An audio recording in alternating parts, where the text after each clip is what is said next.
Hello there and welcome back to my videos about Docker, and in this video I will show how you can setting up a SMTP server in the sandbox mode and better node like the fake SMTP.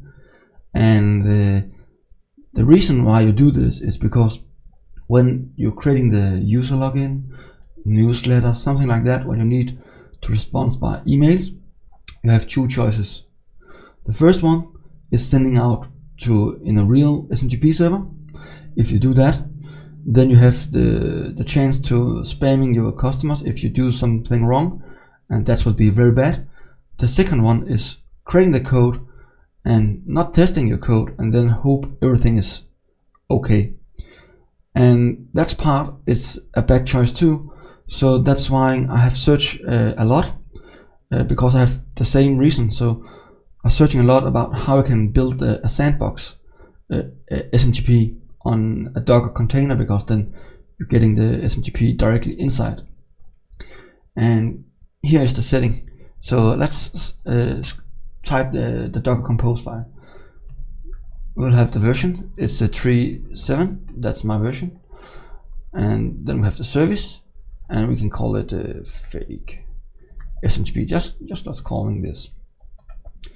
And then we want the image and Mailhog and Mailhog, and then the ports we want to use. The first one is 1025. That's the SMTP port. It's the internal. Normally you know it like 25, but here when we use it, we want to use the 1025, like the container is used. And I will recommend you don't use 25. Use in custom port. You know that you can keep it like port 1025, or you can use the 825. That's meaning we want to open up for the web interface, so you can read the emails you come inside and out, basically when you want.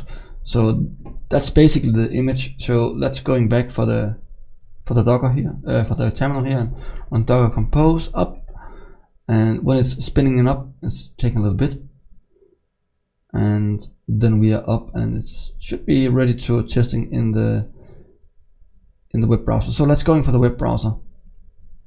When we are coming to the web browser, you can just say localhost and then 8025, and then you can see we are connected for the Mailhog.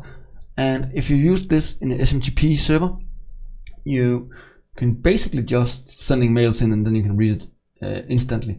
And the nice one is it's working like the notification system. So if you're getting the mail on Windows, you basically just get a notification about it. So that's what it is. And you can enable Gym. That's a way where you can testing about this. It's the limit on the speed, or it's a chance to be rejected, and everything like that. When you need to test, you get connected for the mail server and something like that. If you need that, that's pretty neat. So yeah, that's it. Thank you so much for watching this video. Really hope you enjoy, and I really hope you want to subscribe to this channel. You can do it in the right corner below on the thing. Press it, and remember to hit the like button and the share button. And don't forget to smash the comments about the questions if you have someone, or feedback to me. And the code can be found directly on my GitHub profile. Its link will be in the description. So thank you, and I really hope you want to see you next time. Goodbye.